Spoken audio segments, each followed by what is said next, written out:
Yahoo! Hello, hello, hello mga masters and mga ka-G! Good morning, good morning, good morning sa inyong lahat dyan sa Pilipinas at sa buong Asian countries. At syempre kung saan ka mang lupalop ng ating mundo, hayaan nyo akong batiin ko kayo ng good morning, good noon, good afternoon, good evening at good night sa mga matutulog na at sa mga matatapos na yung araw. It's time to rest. At pero sa mga uumpisa pa lang, ang kanilang mga gawain at kakagising lang po. Good morning, good morning, good morning ulit sa inyong lahat dyan. I hope na yung araw na ito ay magiging productive kayo at healthy. At syempre ay happy po tayo. Safety yung pinaka-importante dyan. Alright, so ang G natin ngayon ay paikot-ikot lang po sa kanyang bahay. Paikot-ikot lang po siya at wala naman siyang ibang gagawin dyan, kundi maghintay na bibigyan siya at lalagyan ng pagkain ang kanyang bowl. Kaya mga masters and mga ka-G, welcome again sa ating All About G, the Green Girly, Cutie Patuti, Iguana Daily Vlogs. Ngayon po ay Sabado. Dahil Sabado po ngayon, tayo ay magpapahinga muna. At syempre, weekend sa mga walang gagawin dyan, time to rest. Hindi ko pa alam kung meron tayong Sabado Tambayan. Hindi kasi ako in charge sa ating Sabado Tambayan. Kaya po ay kayo maghintay na lang po sa mga gustong mag-Sabado Tambayan dyan. At bukas din po, meron tayong 165th Team Corona Premier Promotion.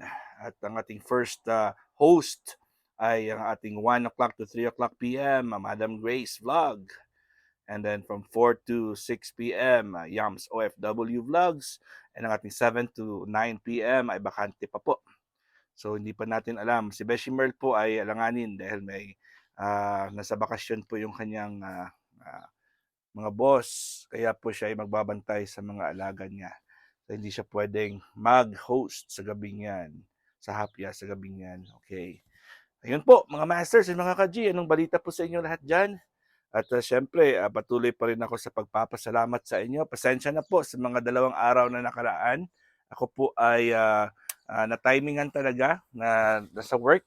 At sa oras po na ako'y dapat magdut-dot dahil po tayo ay may premiere, ay may pasyente pong kumakatok at may pasyenteng nag inquire. Kaya hindi ako pwedeng maghawak ng cellphone at magkipagdut-dutan. Pasensya na kasi yung 6:00 ng umaga dyan sa inyo, ngayon sa inyo dito sa Pilipinas, dyan pala sa Pilipinas, ay 4:00 ng hapon po yan sa amin sa El Paso, Texas. So tuwing nagpi-play po yung ating premiere promotion, ang ating premiere na All About G, ako po ay may pasyente. So ginagawa ko naman ang lahat para mapalabas ang pasyente before 4 o'clock. Pero kung minsan hindi ko talaga kaya kasi may mga pasyente talaga na tanong ng tanong at nag-i-inquire ng inquire.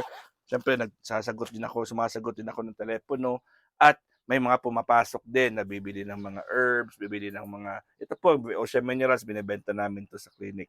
So, nagbumibili ng products, nag-i-inquire, kumukuha ng papel, yung parang assessment forms namin, para po magpapa-appointment po sila. So yun po ang aking role. At kung minsan po ay hindi pa nakalabas yung patient, ang aming 2:30 patient na 2:30 p.m. So dapat pag 3:30 nakakalabas na yan. Pero kung minsan ay natagalan sila sa paglagay ng si daddy ng needles, at kung minsan po ay hindi niya mamamasahe yung kabilang pasyente, kaya kung minsan po ako'y nagte-take over, nagte-take charge po ako, ako'y nagpamasahe sa pasyente. Yan. So, yun ang aking work. Marami po akong trabaho sa clinic. So, ngayon po, ang gagawin natin ay maglalagay po tayo ng food para sa ating G. Ito po yung kanyang food bowl. Lalagyan natin ng food si G. At dahil po ay 4 times a day na po kumain ang G natin, kailangan po nating busugin ang G. Dahil pag hindi, ay nag-aalboroto si G natin. Hindi natin pwedeng pagutuman ang G dahil ang G natin ay ang bidang-bidang si G ay super, super gutom palagi. Nandito tayo para alagaan ng mabuti ang ating G, the green girly iguana. Okay. So, siyempre magpapasalamat ako paulit-ulit sa inyong lahat dahil po kung hindi dahil sa inyo po ay ako ay ah, hindi natin maaabot yung ating minimithi na WH. So unfortunately po ay this coming month, sa mga coming months, hindi ko pa alam. Maghahanap po ako ng time slot na for hindi na po premiere promotion. Yung ano na lang po, kantahan na lang. Bibigay natin ito po yung pagkain ng gin natin. No? Kantahan na lang tayo at mag-promotion ng ating mga sariling channels. So, hindi na po ako mag-host sa ating premiere promotion sa Team Kuroda. Ibigay na natin yan sa mga kasamahan natin na hindi pa monetize at mga kailangan talagang mag-host. At ako po ay maghahanap ng mga separate na days, baka Lunes, mga masters, na 3 oras lang or 3 oras kasi day off namin, wala kaming trabaho sa clinic Sunday and Monday. So yung mga oras na yan na wala akong work, siguro yan yung mga araw akong magla-live. Gabi yan sa akin.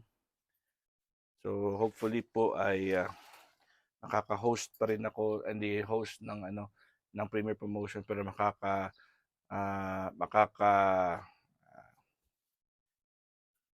conduct ako ng live na hindi part ng promotion ng team.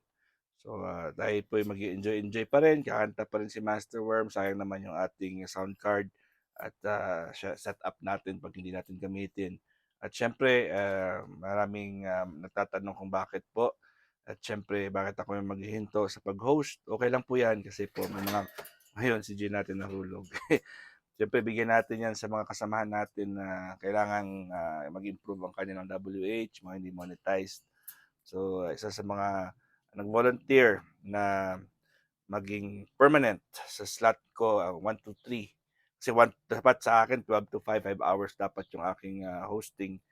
At gawin na lang natin na tig to 2 hours yung hosting from Tuesday, Thursday, and Sunday.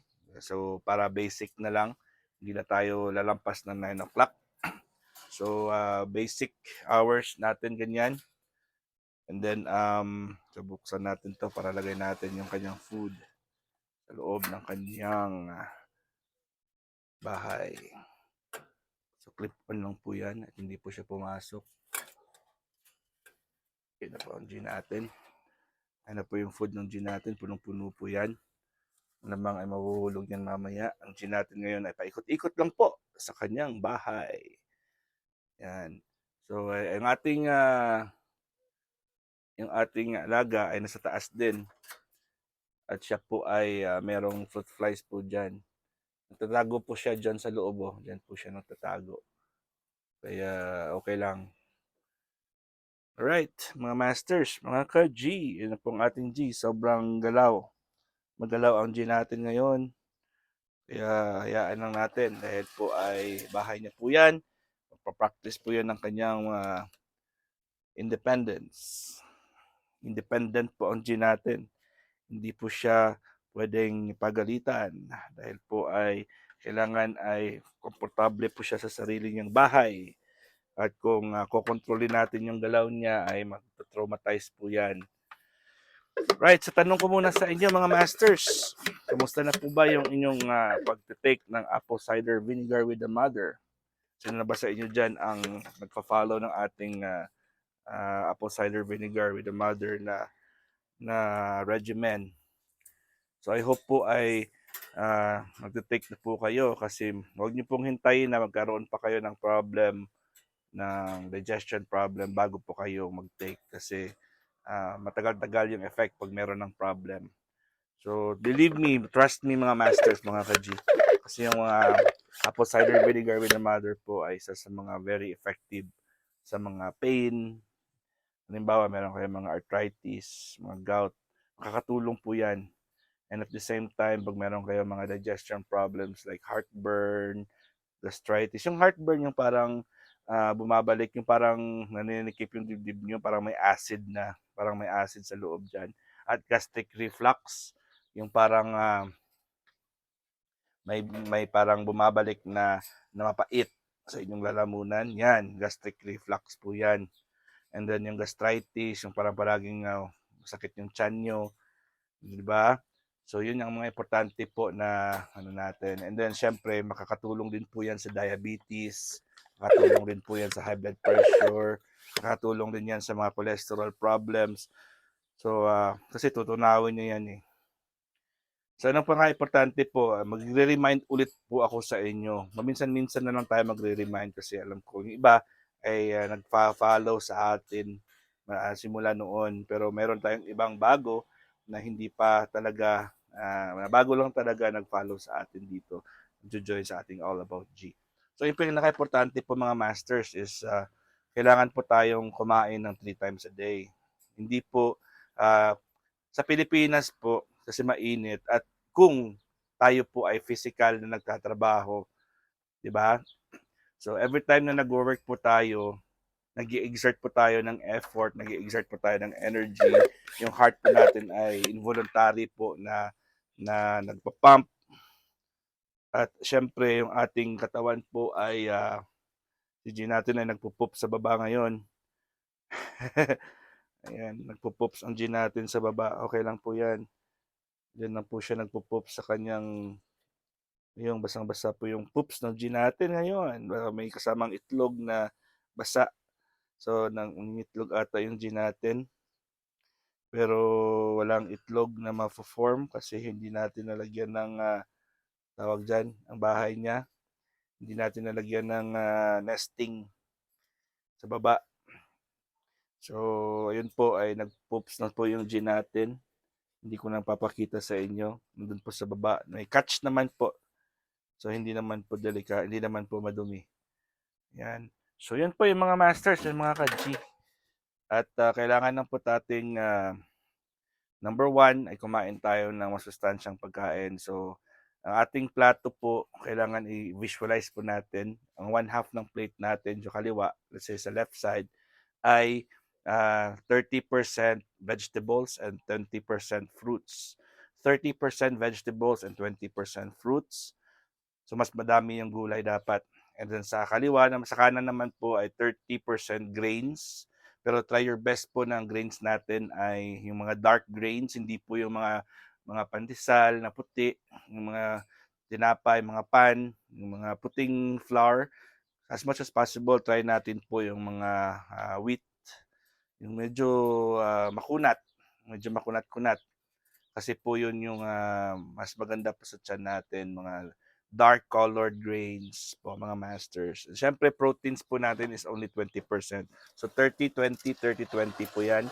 30% grains, 20% proteins, 30% vegetables, 30% fruits. And as much as possible po, ay nguyain po natin yung pagkain. Ang isa sa mga rules po natin ay chew your food really, really, really, really, really, really, really, really, really well.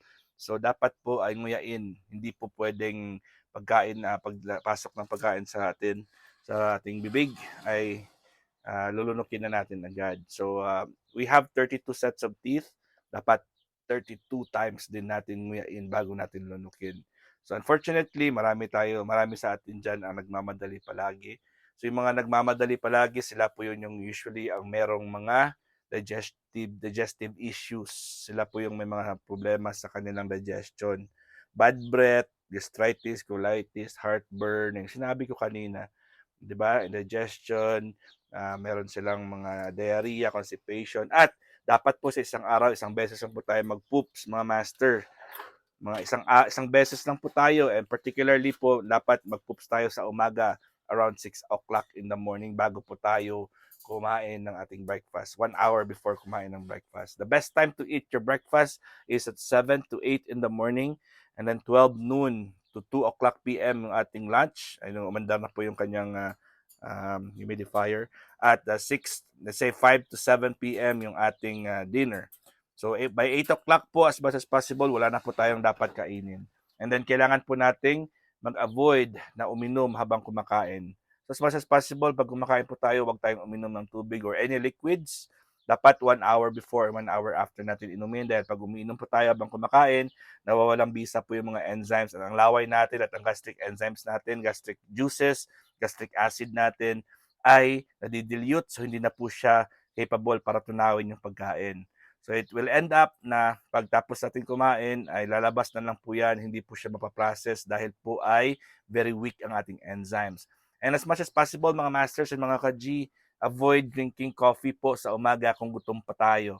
Ang coffee po ay nagko-contain ng caffeine. Ang caffeine po ay nag-i-increase ng cortisol. Ang cortisol po ay stress hormone po yan.